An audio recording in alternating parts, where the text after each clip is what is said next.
News ಅವರಿಗೆ ಮತ್ತು ಸ್ವಾಗತ. ನಮ್ಮ ಜೊತೆಗೆ JDSನ ಮಾಜಿ ಮುಖ್ಯಮಂತ್ರಿ JDS ಶಾಸಕ ನಾಯಕ ಕುಮಾರಸ್ವಾಮಿ ಅವರೇ, ರಾಜ್ಯದಲ್ಲಿ ಮೋದಿ ಅಲೆ ಇದೆ, ಸೊ ಹಾಗಾಗಿ ನಾವು ಮೋದಿನ ಪ್ರಧಾನಿ ಮಾಡ್ತೀವಿ ಅಂತೇಳಿ KJPನ ಮರ್ಜ್ ಮಾಡಿಬಿಟ್ರು ಯಡಿಯೂರಪ್ಪನವರು.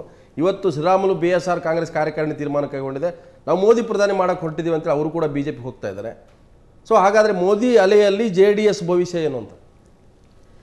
ಬಹುಶಃ ಕರ್ನಾಟಕದ ಮಟ್ಟಿಗೆ ಮೋದಿಯವರ ಅಲೆ ಗಾಳಿನೂ ಅಲೆನೂ ಯಾವುದೇ ರೀತಿಯ ಪರಿಣಾಮ ಬೀರೋದಿಲ್ಲ ಯಾವುದೇ ಪಕ್ಷಗಳ ಮೇಲೆ. ಇವತ್ತು ಒಂದು ಕಡೆ BJPಯ ನಾಯಕರುಗಳು 5 ವರ್ಷದ ಆಡಳಿತದ ಅಚೀವ್ಮೆಂಟನ್ನು ಇಟ್ಟುಕೊಂಡು ಚುನಾವಣೆಯನ್ನು ಎದುರಿಸಲಿಕ್ಕೆ ಹೊರಟಿಲ್ಲ. ಇವರಿಗೆ ಮೋದಿಯವ್ರಿಗೋಸ್ಕರ ಮತ ಕೊಡಿ ಅಂತ ಕೇಳ್ತಾ ಇದ್ದಾರೆ. ಮೋದಿಯವ್ರ ಕಾಂಟ್ರಿಬ್ಯೂಷನ್ ಏನು ಕರ್ನಾಟಕಕ್ಕೆ?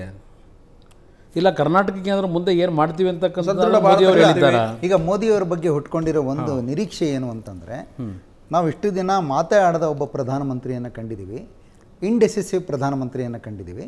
ಅಟ್ಲೀಸ್ಟ್ ಒಬ್ಬ ಡಿಸಿಸಿವ್ ಆಗಿ ಕಾಣಬಹುದಾದಂಥ ಒಬ್ಬ ಪ್ರಧಾನಮಂತ್ರಿ ನಮಗೆ ಬರಲಿ ಅನ್ನೋ ಥರದ ಒಂದು ವಾತಾವರಣ ಸೃಷ್ಟಿಯಾಗ್ತಿದೆ ಅಂತ ತಮ್ಗನ್ಸಲ್ವಾ? We want somebody who can take decisions. ಅವರ ಮಾತನಾಡ್ತಕ್ಕಂಥದ್ದೇನಿದೆ ಮೋದಿಯವರು, ನಾನು ಕೆಲವು ಸಭೆಗಳ ಗುಜರಾತಲ್ಲಿ ಕೆಲಸನೂ ಮಾಡಿ ತೋರಿಸಿದ್ದೀನಿ ಅಂತಾರೆ, ಆ ಥರದ ವರದಿಗಳಿವೆ. ಗುಜರಾತ್ನಲ್ಲಿ ಮೋದಿಯವರು ಮಾಡಿರ್ತಕ್ಕಂಥ ಕೆಲಸಗಳಿಗಿಂತ ಹೆಚ್ಚಾಗಿ ಆ ರಾಜ್ಯದಲ್ಲಿ ಇರ್ತಕ್ಕಂಥ ಹಿಂದಿನ 60 ವರ್ಷಗಳ ಇತಿಹಾಸವನ್ನು ನಾವು ತೆಗೆದುಕೊಳ್ಳೋದಾದರೆ ಅಲ್ಲಿಯ ಒಂದು ಪೊಟೆನ್ಷಿಯಾಲಿಟಿ, ಇವತ್ತು ಇಂಡಸ್ಟ್ರೀಸ್ ಇರ್ಬೋದು, ಬೇರೆ ಬೇರೆಯ ಒಂದು ಹಿನ್ನೆಲೆ ಏನಿದೆ, ಮೋದಿಯವರು ಬರೋದಕ್ಕಿಂತ ಮುಂಚೆನೇ ಅಚೀವ್ಮೆಂಟ್ ಸಾಧಿಸಿರ್ತಕ್ಕಂಥದ್ದು. ಇವತ್ತು ಹಾಲು ಉತ್ಪಾದನೆಯಲ್ಲಿ ಮೋದಿಯವ್ರ ಕಾಂಟ್ರಿಬ್ಯೂಷನ್ ಏನು?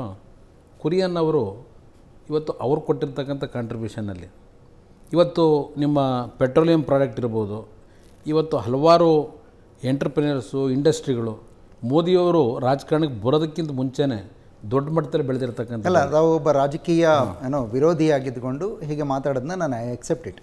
ಬಟ್ ಒಬ್ಬ ಪೊಟೆನ್ಷಿಯಲ್ ಪ್ರೈಮ್ ಮಿನಿಸ್ಟರ್ ಕ್ಯಾಂಡಿಡೇಟ್ ಅಂತ ಒಂದು ಪಕ್ಷ ಒಬ್ಬರನ್ನ ಮುಂದೆ ನಿಲ್ಲಿಸಿದಾಗ ಅವರಲ್ಲಿ ಏನೋ ಒಂದಿಷ್ಟು ಪಾಸಿಟಿವ್ ಕ್ವಾಲಿಟಿಗಳಿರಬೇಕು ಅಂತ ಅನ್ನಿಸ್ಬಹುದು ಜನಕ್ಕೆ.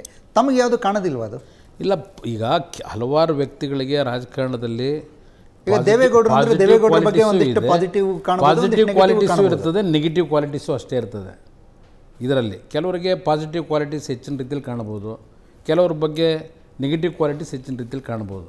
ಇಲ್ಲಿ ಪ್ರಶ್ನೆ, ನರೇಂದ್ರ ಮೋದಿಯವರನ್ನು BJPಯ ಪಕ್ಷ ಏನು ಬಿಂಬಿಸಿದ್ದಾರೆ ಈಗ ಪ್ರಧಾನಮಂತ್ರಿ ಅಭ್ಯರ್ಥಿ ಅಂತ ಹೇಳಿ, ನರೇಂದ್ರ ಮೋದಿಯವರಿಗೆ ಬಹುಶಃ BJP ಪಕ್ಷಕ್ಕಿಂತ ಕಾಂಗ್ರೆಸ್ನ ನಾಯಕರೇ ಹೆಚ್ಚಿನ ಪ್ರಚಾರ ಕೊಟ್ಬಿಟ್ರ ಅಂತ ಒಂದು ಚರ್ಚೆನೂ ನಡೀತಿದೆ. ಇವತ್ತು ನರೇಂದ್ರ ಮೋದಿಯವರು ಇಷ್ಟು ಬೃಹದಾಕಾರವಾಗಿ ಏನೋ ಕಾಂಗ್ರೆಸ್ಸಿನ ದೌರ್ಬಲ್ಯನೇ ನರೇಂದ್ರ ಮೋದಿ ಶಕ್ತಿ ಆಯಿತು. ಅದರ ಜೊತೆಗೆ ನನಗಿರುವ ಕುತೂಹಲ ಅಂದರೆ, ಮೋದಿ ಈ ರೀತಿ ಪ್ರಚಾರ ನಡೀತಿದೆ, ಬಟ್ ನೀವು ಅವ್ರು ಕೌಂಟರ್ ಮಾಡೋದಕ್ಕೆ ಗೋದ್ರಾ ಇಶ್ಯೂ ಒಂದು ಬಿಟ್ಟರೆ ಬೇರೆ ಯಾವುದೇ ರೀತಿ ಕಾಂಗ್ರೆಸ್ ಆಗಲಿ JDS ಆಗಲಿ ತೃತೀಯ ರಂಗ ಆಗಲಿ ನಿಮಗೆ ಕೌಂಟರ್ ಮಾಡ್ತಾ ಇಲ್ಲ. ನೀವು ಒಂದು ಇಶ್ಯೂನ ಸುಮ್ಮನೆ ಜನರಲ್ ಸ್ಟೇಟ್ಮೆಂಟ್ಗಳನ್ನ ನೋಡ್ತಿರ್ತೀವಿ ನಾವು. ಮೋದಿಯ ಬಗ್ಗೆ ಅವ್ರದ್ದು ಪ್ರಚಾರ ಇರ್ಬೋದು, ಇನ್ನೊಂದಿರ್ಬೋದು. ಬಿಟ್ರೆ ಮೋದಿ ನಾವು ಪಿಶಾಚಿ ಅನ್ನೋದು, ನರಮೇಧ ಮಾಡಿದಾನೆ ಅಂತ ಈ ಮಾತುಗಳನ್ನ ಆಡ್ತಾ ಇದ್ರೆ ಹೊರತಾಗಿ ಮೋದಿ ಬಂದರೆ ಏನು ಅಪಾಯ, ಮೋದಿ ಬಂದರೆ ಈ ಮೋದಿಯಿಂದ ಏನಾಗಿದೆ, ಈ ಥರದ್ದು ಯಾವ್ದು ಚರ್ಚೆ, ಇಶ್ಯೂ ಬೇಸ್ ಚರ್ಚೆ ಆಗ್ತಾ ಇಲ್ಲ. ಇಲ್ಲ, ಅದು ಒಪ್ಕೋತೀನಿ. ಅದಕ್ಕೆ ಹೇಳಿದೆ, ಮೋದಿಯವರಿಗೆ BJP ಪಕ್ಷಕ್ಕಿಂತ ಹೆಚ್ಚಾಗಿ ಕಾಂಗ್ರೆಸ್ನವರೇ ಪ್ರಚಾರ ಕೊಡ್ತಾ ಇದ್ದಾರೆ. ಸೊ ಮೋದಿಗೆ ಈ ಪ್ರಚಾರ ಸಿಕ್ಕಿದ್ರೆ ಕಾಂಗ್ರೆಸ್ನವರಿಂದಲೇ ಇವತ್ತು ಈ ಮಟ್ಟಕ್ಕೆ ಅದೇನೋ ಒಂದು ಮೋದಿ ದೊಡ್ಡ ಶಕ್ತಿ ಅಂತ ಹೇಳಿ ಅವ್ರು ಮಾಡ್ಕೊತಾ ಇರ್ತಕ್ಕಂಥ ಸ್ವಯಂಕೃತ ಅಪರಾಧಗಳು. ತಮ್ಮ ಪ್ರಕಾರ ಆಗಿದ್ರೆ ನರೇಂದ್ರ ಮೋದಿಯವರು ತಮಗೆ ಒಪ್ಪಿಗೆ ಇಲ್ಲ, ಅಕ್ಸೆಪ್ಟೆಡ್. ದೇವೇಗೌಡರು ಮಾಡ್ತಾರೋ ಬಿಡ್ತಾರೋ ಪ್ರಧಾನಿ ಬೇರೆ ವಿಷಯ. ತಮ್ಮ ಪ್ರಕಾರ ನಮ್ಮ ಮುಂದಿನ ಪ್ರಧಾನಮಂತ್ರಿ ಯಾರಾಗಬೇಕು ಅಂತ ತಮಗೆ ಇಚ್ಛೆ ಇದೆ, ದೇವೇಗೌಡರನ್ನು ಹೊರತುಪಡಿಸಿ? ಇಲ್ಲಿ ಯಾರು ಪ್ರಧಾನಮಂತ್ರಿ ಆಗಬೇಕು ಅಂತಕ್ಕಂಥ ಹೆಸರನ್ನ ಹೇಳೋದಕ್ಕಿಂತ ಹೆಚ್ಚಾಗಿ ಇವತ್ತು ಈ ದೇಶದ ತೃತೀಯ ರಂಗದಲ್ಲೇ ತಗೊಳ್ಳಿ, ಇಲ್ಲ ಉದ್ಭವ ಆಗ್ಬೋದು. ಯಾರು ನನ್ನ ಕಲ್ಪನೆ ಇಟ್ಕೊಂಡಿರ್ತಕ್ಕಂಥದ್ದು ಈ ದೇಶದ ನಿಜವಾದ ಚಿತ್ರಣ ಏನಿದೆ, ಇವತ್ತು ಗ್ರಾಮೀಣ ಪ್ರದೇಶ, ನಗರ ಪ್ರದೇಶ, ಇವತ್ತು ಬಹುಶಃ ಹಿಂದಿನ ನಮ್ಮ governor, reserve bank governor Parekh ಅವರು ಯಾವುದೋ ಒಂದು ಪತ್ರಿಕೆಯಲ್ಲಿ ಇಂಟರ್ವ್ಯೂ ಕೊಟ್ಟಿರೋದು ನೋಡಿದ್ದೇನೆ. ಹಣದ ಕೊರತೆ ಇಲ್ಲ ಈ ದೇಶದಲ್ಲಿ, ಇಂಪ್ಲಿಮೆಂಟೇಷನ್ ಮಾಡ್ತಕ್ಕಂಥದ್ದಲ್ಲಿ ಕೊರತೆ ಇಟ್ಕೊಂಡಿದ್ದೇವೆ. ಇವತ್ತು ಈ ಒಂದು ದೇಶದ ಆರ್ಥಿಕ ಪರಿಸ್ಥಿತಿ ಹಾಗಾಗಿ ಒಬ್ಬ ಡಿಸಿಸಿವ್ ಪ್ರಧಾನಮಂತ್ರಿ ಬೇಕು ಅಂತ ದೇಶ ಬಯಸ್ತಿದೆ ಅನ್ನೋ ಈಗ ಪ್ರೈಮ್ ಮಿನಿಸ್ಟರ್ ಒಂದು ವಾತಾವರಣ ಸೃಷ್ಟಿ. ಆದರೆ ಆ ಡಿಸಿಸಿವ್ ಪ್ರೈಮ್ ಮಿನಿಸ್ಟರ್ ಸದ್ಯಕ್ಕೆ ಕಾಣಿಸ್ತಾ ಇರೋದು ಮೋದಿ ಅಂತ. ನಿಮ್ಮ ತೃತೀಯ ರಂಗದಿಂದ ಒಬ್ರು ಕಾಂಗ್ರೆಸ್ ಪರ್ಯಾಯವಾಗಿ ಕಾಣಿಸ್ತಿಲ್ವಲ್ಲ. ತೃತೀಯ ರಂಗದಲ್ಲಿ ಹಲವಾರು ಜನ ನಾಯಕರಿದ್ದಾರೆ, ಉತ್ತಮವಾದಂಥ ಆಡಳಿತ ಕೊಡ್ತಕ್ಕಂಥದ್ದು. ಅದೇ ಸಮಸ್ಯೆ ಅಲ್ವಾ ಸರ್? ಇಲ್ಲ, ಸಮಸ್ಯೆ ಏನಾಗಲ್ಲ, ಹಲವು ನಿರ್ಣಯ ಮಾಡ್ತಾರೆ. ಹಲವಾರು ಜನ PM ಇಲ್ಲ. ಅಂತಿಮವಾಗಿ ನಾನು ಒಂದು ಮಾತು ಹೇಳಲಿಕ್ಕೆ ಬಯಸ್ತೀನಿ. ತೃತೀಯ ರಂಗದಿಂದ ಯಾವುದೇ ರೀತಿಯ ಗೊಂದಲಕ್ಕೆ ಅವಕಾಶ ಕೊಡದೆ ಉತ್ತಮವಾದಂಥ ಪ್ರಧಾನಮಂತ್ರಿಯನ್ನು ಆಯ್ಕೆ ಮಾಡ್ತಕ್ಕಂಥದ್ರಲ್ಲಿ ಯಾವುದೇ ಕಾರಣಕ್ಕೂ ವಿಫಲರಾಗೋದಿಲ್ಲ. ಒಂದು ಪ್ರಶ್ನೆ ಇದೆ, ನಾನು ನಿಮ್ಮನ್ನು ಕೇಳ್ಬಿಡ್ತೀನಿ. ನಾನೊಬ್ಬ ಸಾಮಾನ್ಯ ಮತದಾರನಾಗಿ ನಾನು ಈ ಚುನಾವಣೆಯಲ್ಲಿ ಮೋದಿ ಮುಖ ನೋಡಿ ಓಟ್ ಹಾಕಬೇಕು, ರಾಹುಲ್ ಮುಖ ನೋಡಿ ಓಟ್ ಹಾಕಬೇಕು, ಸಿದ್ದರಾಮಯ್ಯವ್ರ ಮುಖ ನೋಡಿ ಓಟ್ ಹಾಕಬೇಕು, ಕುಮಾರಸ್ವಾಮಿ ಅವರು ನೋಡ್ಕೊಂಡು ಮುಖ ಹಾಕು, ಯಾರು ನೋಡ್ಕೊಂಡು ಓಟ್ ಹಾಕುವಂತ ಸ್ಥಿತಿ ಈಗ ಇದೇ ಅರ್ಥ ಆಗ್ತದೆ. ನಾನು ಕರ್ನಾಟಕದ ಮಟ್ಟಿಗೆ ಹೇಳೋದಾದರೆ ಈಗ ಸಿದ್ದರಾಮಯ್ಯನವರ 9 ತಿಂಗಳು ಆಡಳಿತವನ್ನು ನಾವು ನೋಡಿದ್ದೇವೆ. ಈಗ BJP 5 ವರ್ಷದ ಆಡಳಿತವನ್ನು ನೋಡಿದ್ದೇವೆ. ದೇವೇಗೌಡರ ಹಳೆಯ 18 ತಿಂಗಳು ಮುಖ್ಯಮಂತ್ರಿಯಾಗಿ ಮಾಡಿದಂಥ ಕಾರ್ಯಕ್ರಮವನ್ನು ನೋಡಿದ್ದೀರಿ. ನನ್ನ 20 ತಿಂಗಳ ಆಡಳಿತವನ್ನು ನೋಡಿದ್ದೀರಿ. ಈ ಸಮ್ಮಿಶ್ರ ಸರ್ಕಾರದ ಆಡಳಿತವನ್ನು ನೋಡಿದ್ದೀರಿ. ಇವತ್ತು ಆ ಆಡಳಿತದಲ್ಲಿ ಯಾವ ಪಕ್ಷಗಳು ಈ ರಾಜ್ಯದ ಅಭಿವೃದ್ಧಿಗೆ ಪೂರಕವಾದಂಥ ರೀತಿಯಲ್ಲಿ ಬೆಳವಣಿಗೆಯಲ್ಲಿ ಇವತ್ತು ಕಾಂಟ್ರಿಬ್ಯೂಷನ್ ಮಾಡಿದ್ದಾರೆ. ನಿಮ್ಮ ಮುಂದೆನೇ ಇದೆ ಸರ್. ಯಾವುದೇ ಪಕ್ಷ ಕಾರ್ಯಕ್ರಮಗಳು ಆಡಳಿತ ನೋಡಿ ಜನ ಓಟ್ ಹಾಕಬೇಕಾ, ಬರೀ ಮುಖ ನೋಡು ಓಟ್ ಹಾಕ್ಬೇಕಂತ ಇಲ್ಲ. ಆಡಳಿತ ರಾಜ್ಯದ ಅಭಿವೃದ್ಧಿಗೆ ಪೂರಕವಾದಂಥ ರೀತಿಯಲ್ಲಿ ಯಾವ್ಯಾವ ಪಕ್ಷಗಳ ಕೊಡುಗೆ ಯಾವ ರೀತಿ ಇದೆ ಅಧಿಕಾರದಲ್ಲಿದ್ದಾಗ ಅದನ್ನು ಒಂದು ಬಾರಿ ಎಲ್ಲ ರೀತಿಯ ವ್ಯಾಮೋಹಗಳನ್ನು ಬಿಟ್ಟು ಆ ಕಡೆ ಒಂದು ಸ್ವಲ್ಪ ದೃಷ್ಟಿ ಹಾಯಿಸಿ ತಾವು ಎಲ್ಲ ವ್ಯಾಮೋಹಗಳನ್ನು ಬಿಟ್ಟು ತಾವು ಪ್ರಾಮಾಣಿಕವಾಗಿ ನೋಡೋದಾದರೆ ಯಾವುದೇ ಪಕ್ಷ ಕರ್ನಾಟಕದ ಹಿತವನ್ನು ದೃಷ್ಟಿಯಲ್ಲಿಟ್ಟುಕೊಂಡು ಡಿಸಿಸಿವ್ ನಿರ್ಧಾರಗಳನ್ನು ತಗೊಂಡು ಕರ್ನಾಟಕಕ್ಕೆ ಜ್ವಲಂತ ಸಮಸ್ಯೆಯಾಗಿ ಅನಾದಿ ಕಾಲದಿಂದ ಕಾಡ್ತಿರುವಂಥ ಸಮಸ್ಯೆಗಳನ್ನ ಪರಿಹಾರ ಮಾಡಿದೆ ಸರ್ ತಮ್ಮ ಸರ್ಕಾರ? ಇಲ್ಲ, ನಾವಂತೂ ಪ್ರಾಮಾಣಿಕವಾಗಿ ಅದು ಆ ವಿಷಯದಲ್ಲಿ ಹೇಳಲಿಕ್ಕೆ ನಾನು ಬಯಸ್ತೀನಿ. ದೇವೇಗೌಡರು 18 ತಿಂಗಳು ಈ ರಾಜ್ಯದ ಮುಖ್ಯಮಂತ್ರಿ ಇದ್ದರು. ಅವರೇನು ಸುದೀರ್ಘವಾದ ರಾಜಕಾರಣದಲ್ಲಿದ್ದರು. ಅಧಿಕಾರ ನಡೆಸಿರತಕ್ಕಂಥದ್ದು ಅತ್ಯಂತ ಕಡಿಮೆ ಅವಧಿನೇ. ಆ 18 ತಿಂಗಳಲ್ಲಿ ಕೊಟ್ಟಿರ್ತಕ್ಕಂಥ ಅವ್ರ ಕಾರ್ಯಕ್ರಮಗಳನ್ನು ಬೆಂಗಳೂರು ನಾಗರಿಕರು ನೆನಪಿಸ್ಕೋಬೇಕೆಂದ್ರೆ ಇವತ್ತು ಜನ್ರೇಷನ್ ಗ್ಯಾಪ್ ಇದೆ. ಈಗಾಗಲೇ 18 ವರ್ಷಗಳಾಯಿತು. ಜನತೆಗೆ ಈಗಿನ ಯಂಗರ್ ಜನ್ರೇಷನ್ಗೆ ಆ ವಿಷಯಗಳು ಗೊತ್ತಿರೋದಿಲ್ಲ.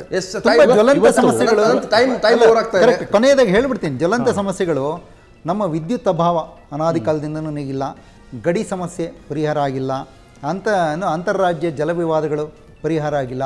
ಇವೆಲ್ಲವನ್ನು ನಾವೆಲ್ಲ ಪಕ್ಷದ ಆಡಳಿತದಲ್ಲೂ ನೋಡ್ಕೊಂಡೇ ಬಂದಿದ್ದೀವಿ. So there is no solution.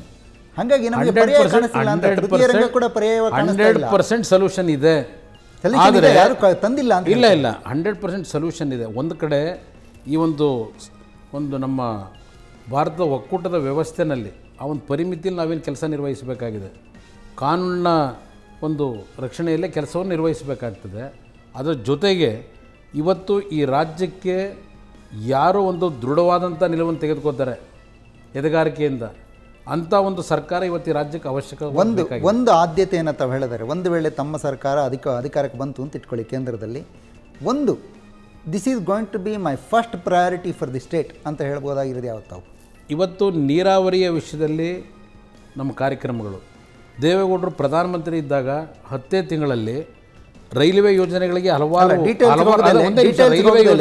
ಯಾವುದು ಇಶ್ಯೂ ಅಂತ, ನೀರಾವರಿ ತಮ್ಮ ಇಶ್ಯೂ, ರೈಲ್ವೆ ಯೋಜನೆ, ನೀರಾವರಿ, ದೆನ್ ನ್ಯಾಷನಲ್ ಹೈವೇ, ಅದರ ಜೊತೆಯಲ್ಲಿ ವಿದ್ಯುತ್ ಶಕ್ತಿಯ ಉತ್ಪಾದನೆ ಇರ್ಬೋದು. ಪ್ರಮುಖವಾಗಿ ಅರಣ್ಯ ಕಾಯ್ದೆಯ ಹಿನ್ನೆಲೆಯಲ್ಲಿ ಯಾವ ಜನತೆ ಇವತ್ತು ಕಷ್ಟದಲ್ಲಿದ್ದಾರೆ ಅದನ್ನು ಸರಿಪಡಿಸಿ ಆ ಜನತೆ ಇವತ್ತು ಆ ಒಂದು ಕೃಷಿ ಮಾಡ್ತಕ್ಕಂಥದ್ದಕ್ಕೆ ಕೆಲವು ತಿದ್ದುಪಡಿಯನ್ನು ತರತಕ್ಕಂಥದ್ದಕ್ಕೆ ಮೊದಲನೇ ಆದ್ಯತೆ. ನಾನು ಕೊನೆಯದಾಗಿ ಕುಮಾರಸ್ವಾಮಿ ನಿಮ್ಮನ್ನು ಕೇಳ್ತೇನೆ, ಪ್ರಜ್ವಲ್ ಗೌಡ, ನಿಖಿಲ್ ಗೌಡ ಮುಂದಿನ ಚುನಾವಣೆ ಹೊತ್ತಿಗೆ ವಿಧಾನಸಭೆ ಇರುವ ಲೋಕಸಭಾ ಚುನಾವಣೆ ರಾಜಕಾರಣದಲ್ಲಿ ಇರ್ತಾರ? ಇಲ್ಲ, ಇಬ್ಬರೂ ಇರೋದಿಲ್ಲ. ಮುಂದಿನ ಚುನಾವಣೆಯಲ್ಲೂ ಅವರಿಬ್ಬರು ರಾಜಕಾರಣದಲ್ಲಿ ಇರೋದಿಲ್ಲ. ಇಲ್ಲ, ಹಾಸನದಲ್ಲಿ ಪ್ರಜ್ವಲ್ ಗೌಡ ರಾಜಕಾರಣ ಮಾಡ್ತಾ ಇದ್ದಾರೆ ಅಂತ ಮಾತು. ನನ್ನ ಮಗ ನಿಖಿಲ್ ಅಂತೂ ಯಾವುದೇ ರೀತಿಯ ರಾಜಕೀಯದಲ್ಲಿ ಇಲ್ಲ. ಅವನು ಯಾವುದೇ ರಾಜಕೀಯದ ಒಂದು ವ್ಯವಸ್ಥೆಯಲ್ಲಿ ಹೋಗ್ತಕ್ಕಂಥದ್ದಕ್ಕೂ ತೀರ್ಮಾನಗಳನ್ನು ಒತ್ತಾಯ ಬಂದರೆ ಪ್ರಜ್ವಲ್ ಅವರು ರಾಜಕಾರಣಕ್ಕೆ ಬರಬೇಕು ಅಂತಕ್ಕಂಥದ್ದು ಅವರು ಮನಸ್ಸಲ್ಲಿ ಇಟ್ಕೊಂಡಿದ್ದಾರೆ, ಕೆಲಸ ಮಾಡ್ತಾ ಇದ್ದಾರೆ. ಆದರೆ ಯಾವುದೇ ಕಾರಣಕ್ಕೂ ನಾವು ಕಾರ್ಯಕರ್ತರ ವಿರುದ್ಧವಾಗಿ ಜನತೆಯ ವಿರುದ್ಧವಾಗಿ ಹೇರ್ಲಿಕ್ಕೆ ಹೋಗೋದಿಲ್ಲ. ಅವ್ರ ದುಡಿಮೆ ಮೇಲೆ ಬರಬೇಕು, ಯಾರೇ ಆಗಲಿ. ದುಡಿಮೆ ಮೇಲೆ ಬರ್ತಕ್ಕಂಥದ್ದೇನಿದೆ ಜನ ಗುರುತಿಸ್ತಾರೆ. ದೇವೇಗೌಡರ ಕುಟುಂಬದಲ್ಲಿ ಇನ್ನೊಂದು ಜನರೇಷನ್ ರಾಜಕಾರಣಕ್ಕೆ ರೆಡಿಯಾಗಿದೆ. ಬರ್ಬೋದು ನಾನು ಇಲ್ಲ ಅಂತ. ಯಾಕೆಂದರೆ ಒಬ್ಬೊಬ್ಬರು ಅವರವರ ವೃತ್ತಿಯನ್ನು ಆಯ್ಕೆ ಮಾಡ್ಕೊಳ್ತಕ್ಕಂಥದ್ದು ಅವರವರಿಗೆ ಬಿಟ್ಟಂಥ ವಿಚಾರ. ಎಸ್, ಕುಮಾರಸ್ವಾಮಿ ಇಷ್ಟೊತ್ತು ಸುದೀರ್ಘವಾಗಿ ಅನೇಕ ವಿಚಾರಗಳ ಜೊತೆಗೆ ಮುಕ್ತವಾಗಿ ಚರ್ಚೆ ಮಾಡಿದರೆ ಲೋಕಸಭಾ ಚುನಾವಣೆಗೆ ಅಖಾಡ ಸಿದ್ಧ ಆಗಿದೆ. ಮಹಾ ಯುದ್ಧಕ್ಕೆ ಈಗಾಗಲೇ ಎಲ್ಲ ಪಕ್ಷಗಳು ತಮ್ಮದೇ ಆದಂಥ ಸಮರಾಭ್ಯಾಸವನ್ನು ಇದು ಈಗ ನೇರವಾಗಿ ಸಮರಕ್ಕೆ ನುಗ್ಗಬೇಕಾಗತ್ತೆ. ಸೊ ಸೇನಾನಿಗಳನ್ನು ಸಿದ್ಧ ಮಾಡಬೇಕಾಗತ್ತೆ. JDS ಪಕ್ಷ ಕೂಡ ಕುಮಾರಸ್ವಾಮಿ ಹಾಗೂ ದೇವೇಗೌಡ ನೇತೃತ್ವದ ಅಂಥ ಒಂದು ಸಮರಕ್ಕೆ ಸಿದ್ಧತೆಯನ್ನು ಮಾಡ್ಕೊಳ್ತಾ ಇದೆ ಅನ್ನುವಂಥದ್ದು. ಯಾವೆಲ್ಲ ಸಮೀಕ್ಷೆಗಳು ಯಾರೆಲ್ಲ ವಾದಗಳು ಏನೇ ಇದ್ರೂ ಕೂಡ ನಮ್ಮದೇ ಆದಂಥ ಒಂದು ಸಮೀಕ್ಷೆ, ನಮ್ಮದೇ ಆದಂಥ ಒಂದು ಲೆಕ್ಕಾಚಾರ, ನಂಬಿಕೆ ಇದೆ ಅನ್ನುವಂಥ ಮಾತುಗಳನ್ನು ಕುಮಾರಸ್ವಾಮಿ ಹೇಳ್ತಾ ಇದ್ದಾರೆ.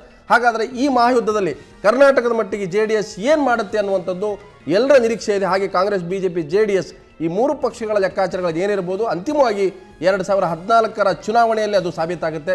ಕುಮಾರಸ್ವಾಮಿ ಅವರು ಇಷ್ಟೊತ್ತು ನಮ್ಮ ಜೊತೆಗೆ ಚರ್ಚೆ ಭಾಗಕ್ಕೆ ಧನ್ಯವಾದ. ಹಾಗೆ ಅನಂತ್ ಚಿಲ್ವಾರ್ ಮತ್ತು ಶಶಿ ಭಟ್ ನಿಮಗೂ ಕೂಡ ಧನ್ಯವಾದ.